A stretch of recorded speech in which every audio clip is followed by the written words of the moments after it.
1984 October 31. அந்த சமயத்தில் இந்தியாவோட பிரதமராக இருந்த இந்திரா காந்தி ஐரிஷ் டிவி சேனலுக்கு இன்டர்வியூ கொடுக்கறதுக்காக அவங்க தங்கி இருந்த இடத்துல இருந்து வெளியே வந்து அங்கே இருக்க தோட்டத்தை தாண்டி நடக்கிறாங்க. அவங்க கூட பாதுகாப்புக்காக 3 காவலர்களும் கூடயே அவங்களோட செக்ரட்டரியும் போகிறாங்க. இந்திரா காந்தி அந்த தோட்டத்தில் கொஞ்சம் தூரம் நடந்து ஒரு சின்ன கேட்டை தாண்டி வெளியே வராங்க. வெளியே பிரதமரோட பாதுகாப்புக்காக இருக்க காவலர்கள் இருக்காங்க. இதில் சத்வந்த் சிங், பியான் சிங்ன்ற 2 காவலர்களும் இருக்காங்க. இந்திரா காந்தி வெளியே வந்த அடுத்த நிமிஷமே சத்வந்த் சிங் அவர் கையில் இருந்த துப்பாக்கியை பயன்படுத்தி 3 முறை இந்திரா காந்தியை நோக்கி சுடுறாரு. உடனே கூட இருந்த பியான் சிங்கும் அவர் கையில் இருந்த மிஷின் கன்னை வச்சு 30 தடவை இந்திரா காந்தியை நோக்கி சுடுறாரு. கிட்டத்தட்ட 33 குண்டு இந்திரா காந்தியை தொலைக்குது.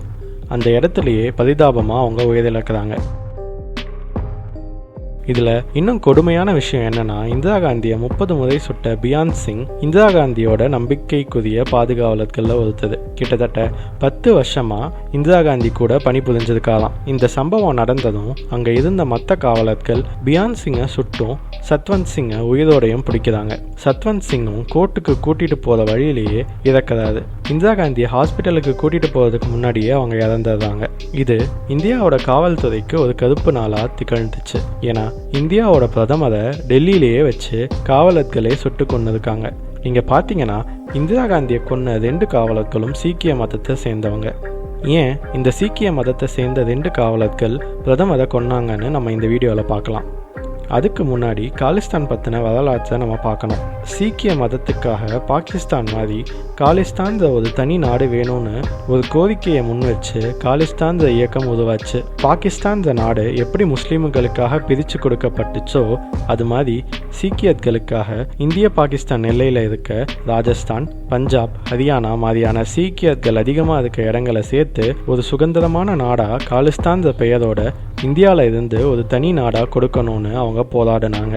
இந்த இயக்கம் 1970, 1980 காலகட்டத்தில் நிறைய போராட்டங்களும் பிரச்சனைகளையும் உருவாக்கிச்சு. இந்த காலகட்டத்தில் ஜென்ராலி சிங் பிரிந்தன்வாலான்னு சொல்லப்படுற ஒரு சீக்கிய குரு காலிஸ்தான் கோரிக்கையை அழுத்தமாக வைக்க ஆரம்பிச்சாரு. அதுக்காக போராடுறதுக்காக சீக்கியர்களை ஒன்றா திரட்ட ஆரம்பிச்சாரு. இவங்க பஞ்சாபோட நிறைய இடங்களை இந்தியாவோட கட்டுப்பாட்டுக்கு உள்ள வராத இடங்களா அறிவிச்சாங்க.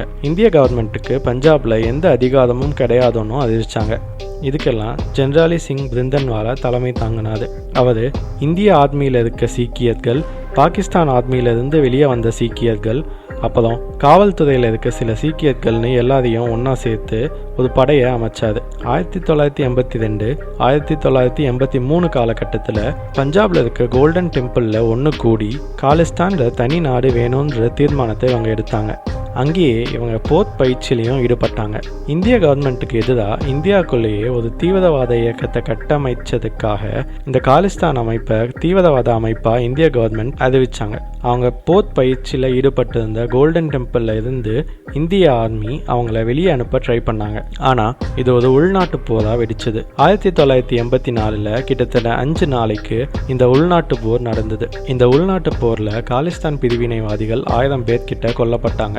கோல்டன் டெம்பிளும் சேதமாச்சு. இது சீக்கிய மக்களிடையில பெரும் கோபத்தை உண்டாக்கிச்சு. இதுக்கெல்லாம் காரணம் இந்திரா காந்தி தான் அவங்க மேல மிகப்பெரிய ஒரு கோபத்தை சீக்கிய அமைப்புகள் வளர்த்துச்சு. இதனால இந்தியாவோட இன்டெலிஜென்ஸ் அமைப்பானதா இந்திரா காந்தி உயிருக்கு ஆபத்து இருக்க வாய்ப்பு இருக்குன்னு சொல்லி அவங்க கூட இருக்க சீக்கிய காவலர்களை நிறைய பேரை வேற இடங்களுக்கு அனுப்புறாங்க. ஆனா பியான் சிங் கிட்டத்தட்ட 10 வருஷமா இந்திரா காந்தி கூட வேலை செஞ்சனால அவங்களோட நம்பிக்கைக்குரிய காவலராக இருக்காது. அவரை இடம் மாற்றம் செய்ய வேண்டாம்னு இந்திரா காந்தி கேட்டுக்கிறாங்க. ஆனா 10 வருஷம் கூட வேலை செஞ்ச பியான் சிங் இப்படி ஒரு காரியத்தை பண்ணுவாதுன்னு யாரும் எதிர்பார்த்துருக்க மாட்டாங்க. அவரே இந்திரா காந்தியோட கொலைக்கு காரணமாக அமையாது கடைசியில். இந்த மாதிரி இன்னும் நிறைய சுவாரஸ்யமான வீடியோவுக்கு ஃபேக்ட் செக் தமிழுக்கு சப்ஸ்கிரைப் பண்ணுங்கள்.